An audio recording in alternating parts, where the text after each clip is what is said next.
right. Hey guys, it's me, and I'm just doing a quick follow up. I just read through all the previews that you all posted to the preview discussion board finally, and I know I'm kind of posting this a little bit late, so I hope that it gets to you in time enough for you to do whatever you want with it for your rough draft. This is definitely information you should be thinking about for your final draft, but I think it could also be helpful with a rough draft as well. And I have some notes that are up behind my phone, so if I look like I'm looking off into the distance, that's what's going on there. All right. So here's a note for everyone. Make sure that you're thinking about how to narrow your target audience. So obviously this is for public genres and the general public. Gosh, that can just get super overwhelming. There's so many people. But even if you think about like the newspaper. Who gets the newspaper delivered to their home anymore? Who reads the newspaper? It tends to be an older demographic than people who are just reading websites, for instance. So I want you to be thinking about where would you potentially publish this piece. So if you're thinking about doing an editorial, what magazine or what website or what newspaper would you publish this editorial in? If you're thinking about doing a newspaper article, which newspaper would you publish this in? Is it going to be a little local newspaper? Is it going to be a big national newspaper? Is it going to be one of those newspapers that's like kind of a local newspaper, but it's read by a whole lot of people?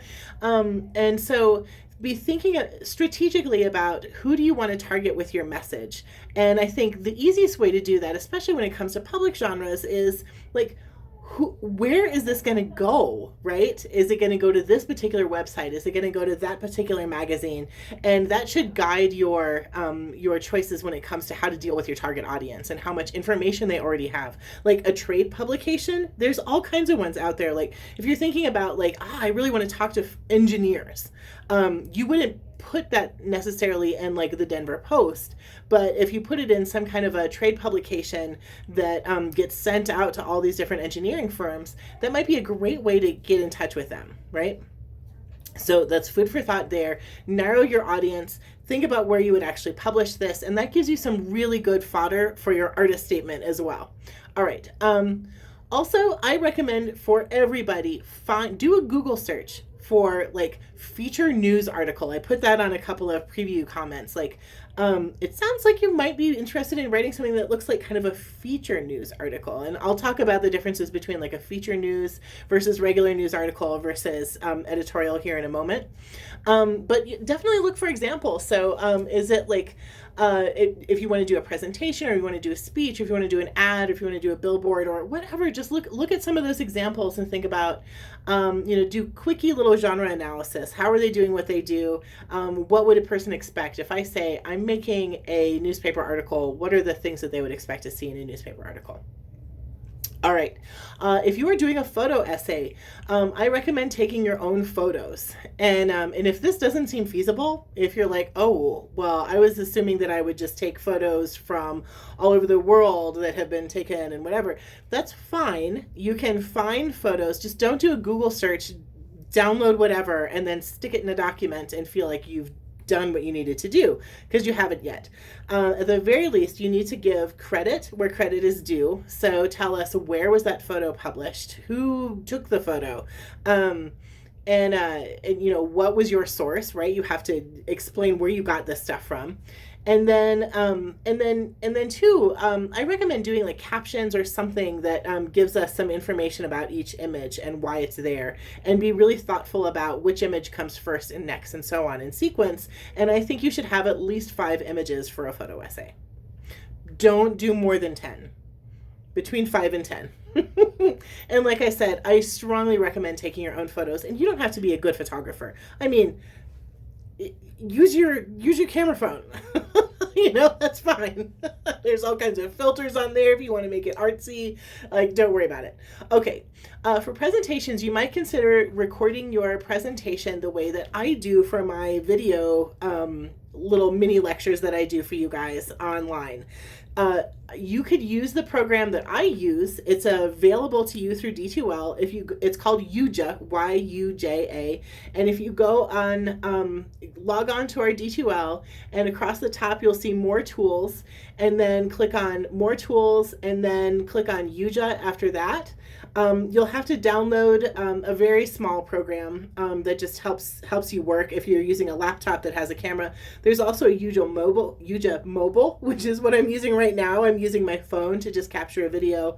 But anyway, if you've got it on your laptop, there's all kinds of options. And I think you can actually do this on a mobile phone as well, come to think of it, where you can show your screen, so you could have your presentation slides going, and you could be presenting in the corner. Anyway, that's a really effective way to offer up your presentation to us. And again, think about who's going to be your audience. Are you speaking at a town council? Are you speaking in front of the Senate? Are you speaking, in front of a class? Like, who is this general public? Maybe you're doing a speech at a park, or maybe you're going to a grocery store and you're pontificating in the parking lot or something. Anyway, that's important for us to know. All right, and at the very least, that should be information that goes in your artist statement. Okay, finally, the difference between a newspaper article, a feature article, and a editorial or opinion piece. So if it's a newspaper article, those tend to be quite short. Of course, they can be longer, but like a page single spaced, something like that.